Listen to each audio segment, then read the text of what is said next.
So this chair's made for you. Yeah, I can touch the floor. Yeah.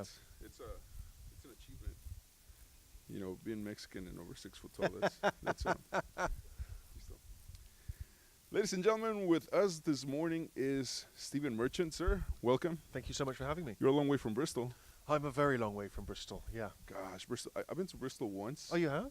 Yes, my wife is from England. Okay. Yeah, her family's in Salisbury. Yes. And Yeah. some live in a small town close to Oxford. My cousin was born in Salisbury. Really? Yeah. I actually like that little town. It's funny. Every time I go, it's like I get special treatment. Oh, they've yeah? never seen Mexican people. So when I'm there, it's like, They've oh, never seen. No, dude. you're right. They haven't seen Mexican Yeah, people. yeah. So people at the bar, they're like, "You're Mexican? Yeah. Oh, let me buy you a drink." So of course I get tequila, right? It's kind of like me, I guess, if I'm in sort of somewhere foreign, English being English is kind of like, what? You're an Englishman? Where are you from? say something. Let me hear your Yeah. accent. Yeah, exactly. Yeah. So it's kind of funny. So the time I was in Bristol, I never forget it because we're trying to board a plane, and to go over to Scotland, and my youngest son, he was maybe 1.5. He started throwing the biggest fit. He started crying because he wanted milk. We're about to get through security. We had to go back. So it's a small airport. Nobody had milk. So it took us about 30 minutes before I think somebody just felt sorry for me and came and handed me a bottle of milk, and that was the end. Cut the flight. But yeah, that's what I remember about Bristol. So now you're living in California. Half the year I'm in California, and then I go back to England every so often. So it's got to be a little more comfortable being in the United States. Everything's a little bit bigger. It's perfect for me. Everything's bigger. The weather is warmer. And living in LA, it's where we, the beautiful people, belong. I It's agree. where I agree. I feel much more at home around very attractive people. What can I tell you? Yeah, yeah. When you start blending in with attractive people, Yeah. people start seeing you as just as attractive. Am I right? They just see me as just a normal guy, finally, rather than Yeah, just yeah. like, oh my goodness, who's this guy? He's Yeah, just you so know what, beautiful. And I like that not just in your work, but in real life. You set the standard for people like The Rock. Because he needs to get Listen, people like you to give him a better example. I've worked with The obviously. Rock many times now. And I think it's an issue for him that I'm 2 inches taller than he is. Oh, are you really? Yeah, I'm 6'7", he's 6'5", so he's a little man intimidated syndrome. by me. Yeah, little man physically. syndrome, definitely. Yeah, Yeah, yeah. no, I agree. I agree. Little man syndrome. So speaking of The Rock, I know that this movie that you're currently promoting, Fighting with My Family, The Rock had a lot to do with you basically running into the whole story of Paige. And her family. Absolutely. He saw a documentary when he was in England. It was on British TV, and he was shooting a Fast Furious movie there. And he couldn't sleep one night, and he was flipping through the TV channels in England, and he saw this documentary about this family. And they're a family like any other. They laugh, they cry, and they fight, except when they fight, they do it in the wrestling ring. And they are a whole family of wrestlers, pro wrestlers, and mum, dad, 3 teenage kids. And 2 of their teenage kids got the chance to audition for WWE. And, as you know, that's really the superstardom. big leagues, right? That's the Yeah. big leagues. And only the daughter got signed, and she went on to America. She trained and finally made it. She became a WWE superstar named Paige. And this is really her story and about her journey from England to America, the struggles that she went through. There's a lot of humor, a lot of heart in it. I think hopefully it's a very uplifting kind of underdog story, but there's a lot of emotion in the story as well because her brother got left behind. How difficult was it to cast, in this case, Florence to portray Paige? I mean, how do you find someone that can pull off the stunts, the wrestling moves, and Well, that's the thing. I mean, if anyone has seen either Paige or any wrestler perform, when they're at the top of the game, it's a really incredible skill set. I mean, it's not something I'd appreciated before. I wasn't a wrestling fan, but it's this blend of athleticism and showmanship and stunt work. And so I needed somebody as a young actress who could do all of that, but also was a great actor and could really carry this movie on her shoulders. And I auditioned maybe 60 young British actresses to play this role, and Florence was the one who I felt could do all of those things. And she went off, she trained in Florida to learn to wrestle. so she actually trained with the NXT facility. She trained with the real-life WWE NXT facility, or with the real trainers, and as did the guy playing her brother. And so as much of the wrestling as possible, we had her do in the movie.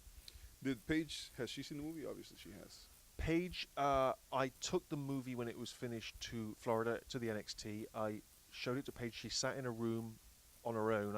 She said, well, watch it with me. I'm like, no, because I'm just going to be staring there the whole It's gonna be time. a little Like, awkward, right? yeah, exactly. So I left her watching, and then at the end of it, I just got this text from her saying, look, would you come back in the room because I'm crying, and I don't want to come out and let all the other wrestlers see me in tears. Okay. And I went in, and she was really emotional. She hugged me. You know, she's been through a lot of ups and downs herself in her life and career, and I think she felt, you know, this is a snapshot of a part of her life, and I think she was just really emotional about the way we told it. I was very content with the way you carried the movie up until the end. I'm not sure how much of a spoiler it would be, honestly, because it's a biography. But I guess people that don't follow wrestling won't know as much about Paige's career. But I was really happy with the ending. Good. Honestly, I thought it was a perfect ending for the movie. Did you get a little emotional? Did you shed a tear? You know, the theater was dark, so I'm never gonna admit to it. But surprisingly, though, I was actually sitting next to a real life wrestling referee, Oh wow! and he got emotional, and I said, "Dude, come on, man, you're supposed to." You know, he said, "Well, I'm a sensitive guy, whatever." You know, shout out to Thomas, by the way. And no, but honestly, it's a very very good movie. My where I'm going with this, usually people don't get a biography or some sort of film feature of their life, or even a snapshot, at such young age as Paige. Yeah. So how was it hard to convince her? Like, how did she accept to? I think she was as dumbfounded as anybody would be when Dwayne Johnson corners you backstage at WrestleMania and says, "Hey, we're going to make a movie of your life." And she told me that, you know, he told her that, and she just was so emotional and crying. And of course, probably didn't ever really think it would happen. You know, this was quite a few years ago now, and yet here we are. And I went to meet her. I met her family, and like I say, I didn't know anything about wrestling growing up. It wasn't something I followed, and so, but I found this family and their dreams so relatable, and I really tried to make a film which you don't need to have visited England, you don't need to be married to an English woman to understand this family and to relate to this family, because they are just real, just working people who just have this dream. They happen to be wrestlers. It could be anything that they do, but they want the best for their kids.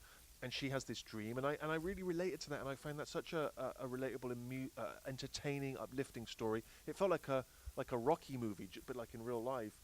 And so, the fact that she was of a young age was almost here and there, because there was just so much drama, and humor and emotion in just this short life that it just felt right to make a movie from. How do you feel about wrestling after the film? I really fell in love with it. I went to WrestleMania in Dallas with Dwayne, and it was the first time I'd seen any wrestling, and there was like 100,000 people in the stadium, and I was so entertained. Someone described it to me as being like soap opera in spandex. Yeah. And when it was, that really made sense to me, you know? Yeah, I agree. And I really just enjoyed the carnival of it. I enjoyed the atmosphere. I enjoyed the physicality, the storytelling. I've become a real fan. For the wrestling fans, obviously The Rock, everyone knows The Rock, wrestling fan or not. Are there any other wrestlers in the film?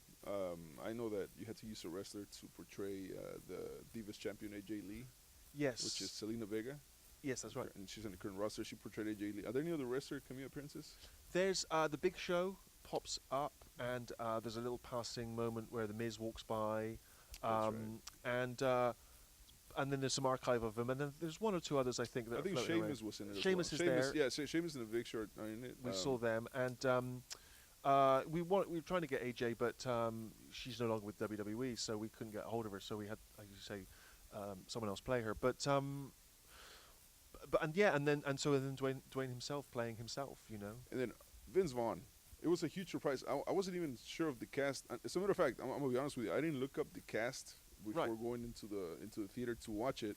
I just went off with the poster. I said, okay, it's The Rock. That's all I need to know, right? Yeah. And so when I see Vince Vaughn, I was very pleasantly surprised. One of my favorite films is with him, his first film, Swingers. Yeah. That's like my favorite of all times, right? Well, that was a movie that really is the movie that made me want to get into this business.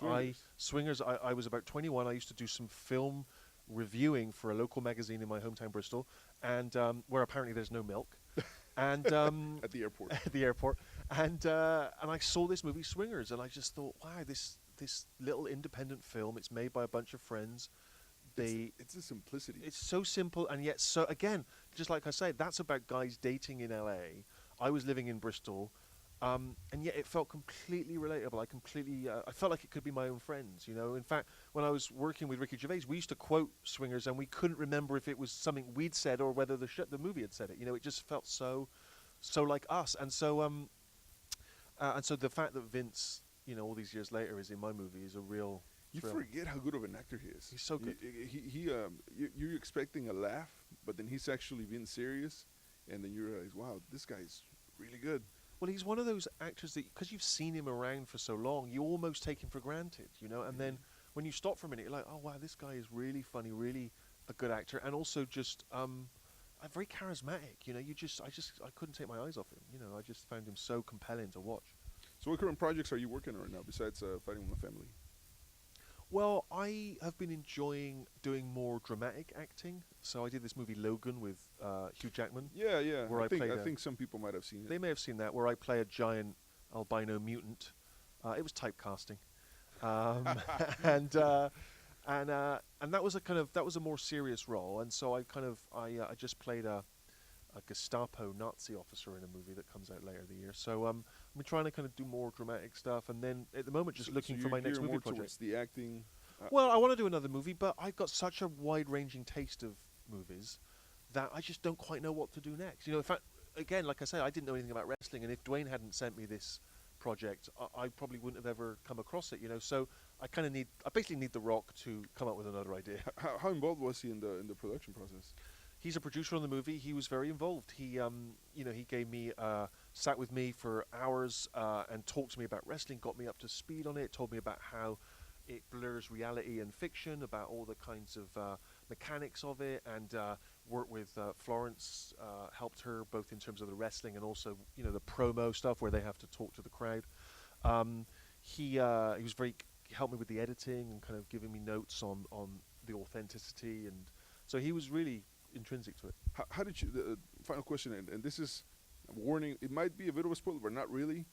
There's the scene where you got Paige fighting AJ Lee or wrestling AJ Lee. How did you manage a full stadium? So we had been given permission by the WWE themselves.